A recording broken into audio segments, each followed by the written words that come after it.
Olá, família. Antes de mais nada, tem uma coisa importante. Esse é o quadro Caminho do Mago. E nesse quadro, eu gosto de lembrar que eu não sou um sabe-tudo. E eu não tô aqui para dar a última palavra sobre nada. E a nossa ideia é sempre abrir uma fresta para que a gente possa pensar junto e o mago aqui não é aquele que tem todas as respostas, mas sim aquele que altera o próprio caminho, fazendo uma evolução pela ética, não pelos títulos, não pelos poderes acumulados. O assunto que a gente trata nunca se resolve em um único vídeo. O convite é para você chegar de cabeça aberta e levar as perguntas e testar na sua vida real.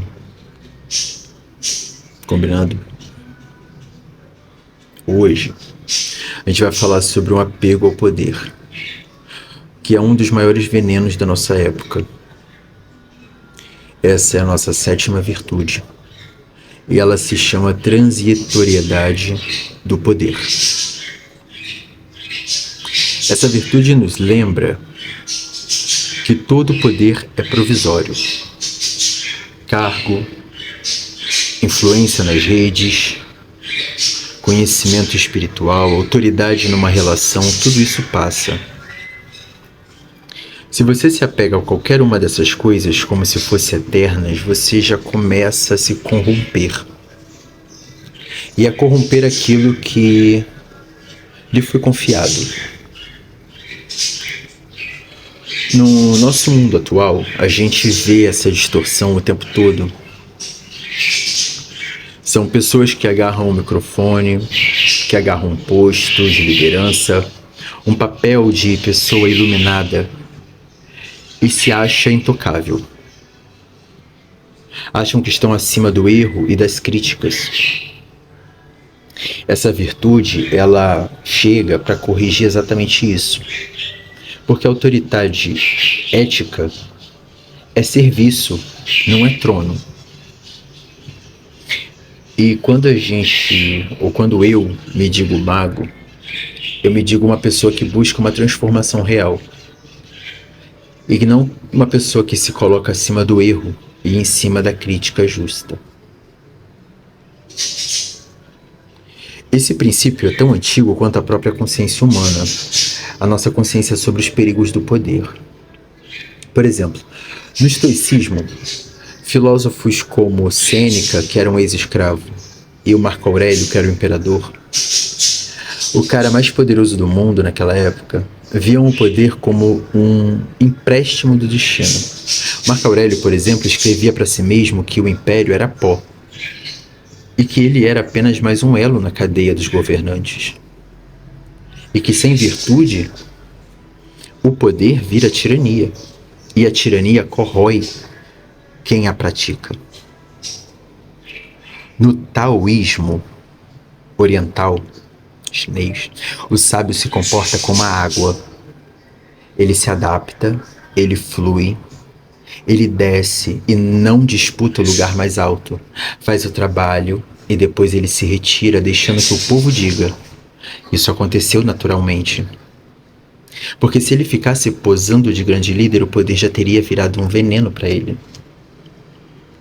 Nas tradições africanas e afrodiaspóricas, como a cultura iorubá e os pensamentos banto, dos povos que falam banto, o poder é visto como um direito, não é visto nunca como um direito individual, mas é como uma responsabilidade coletiva. A gente conversa aqui sempre sobre o pensamento Ubuntu.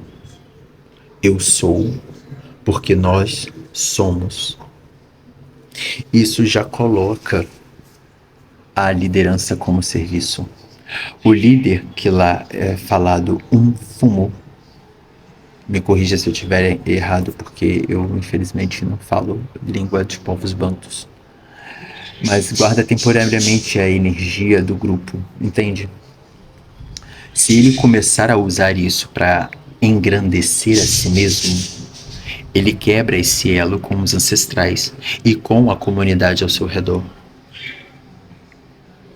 Nas cosmologias ameríndias, especialmente entre os povos Tupi-Guarani, a liderança se exerce pela palavra e pela capacidade de conduzir o grupo a um bem comum.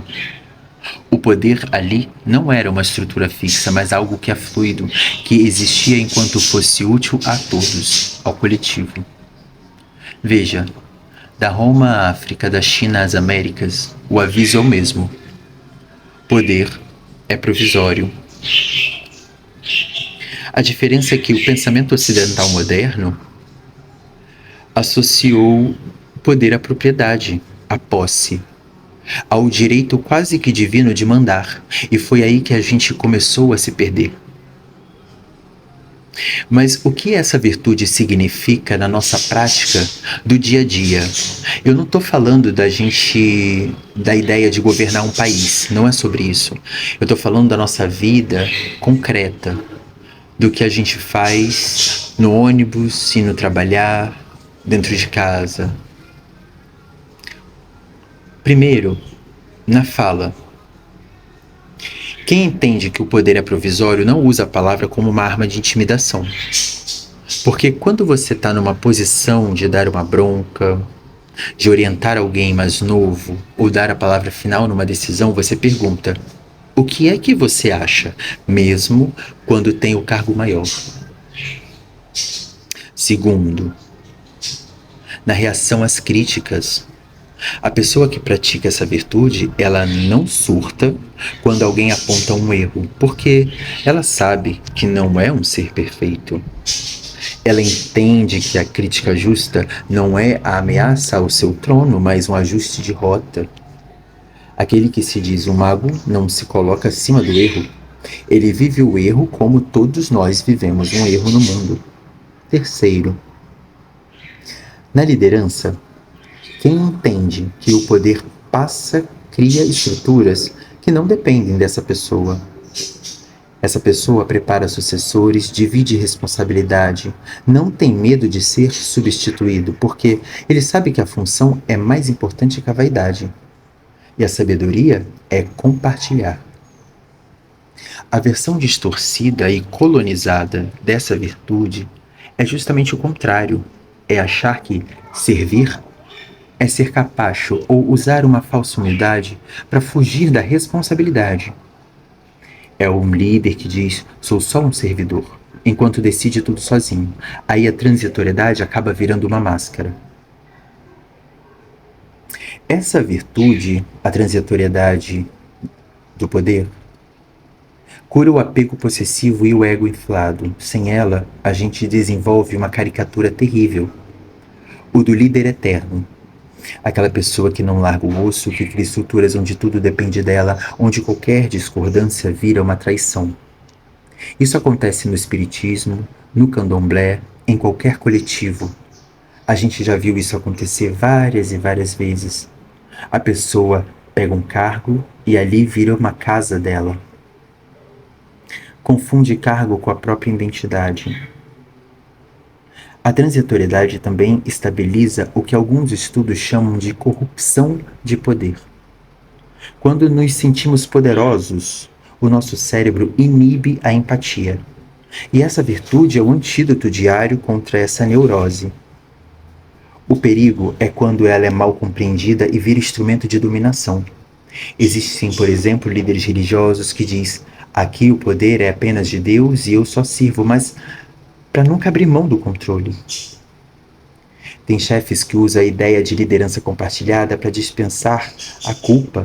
Aí, essa transitoriedade vira uma máscara bonita demais por fora, mas vazia por dentro da própria empresa, desequilibrando as suas equipes. A gente não muda apenas com o nosso pensamento. A gente muda exercitando, fazendo. Aqui vão 3 exercícios práticos, concretos, para o nosso dia a dia. Primeiro, microafastamento. Se for uma pessoa que tem algum tipo de responsabilidade, um coordenador de projeto, o líder de um núcleo, até uma pessoa numa casa, dono de casa, uma pessoa que decide alguma coisa. Tente por um momento se afastar voluntariamente por um período, seja de uma semana a um dia. E diga: não vou opinar, vou observar. Quem decide agora são vocês. E veja como você lida com a ansiedade de não estar no comando. Isso mostra se você segura o poder por necessidade ou por vício. Segundo, o elogio de função. No momento de sucesso, faça questão de verbalizar: isso só aconteceu porque a gente trabalhou junto e eu sou apenas um dos fios nessa grande teia.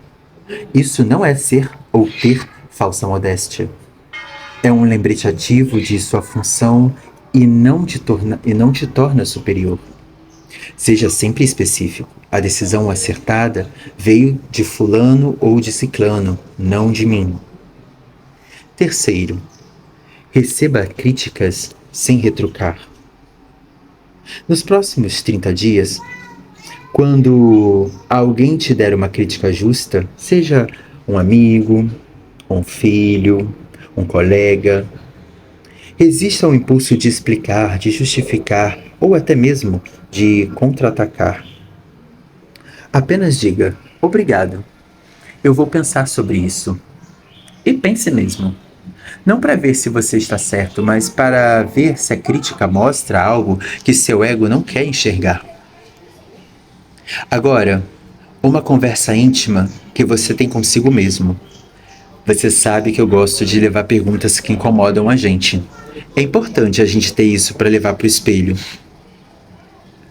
Em quais áreas da vida eu me comporto como se o poder que eu tenho fosse permanente e inquestionável? Quando foi a última vez que eu me senti ameaçado por uma crítica justa? Por que aquilo doeu tanto? Estou preparando alguém para me substituir no lugar onde eu sou indispensável? O que pesa mais para mim? Estar certo ou estar em conexão com os outros? Eu confundo autoridade e ética, que se ganha pelo exemplo, com autoritarismo, que se impõe pelo medo?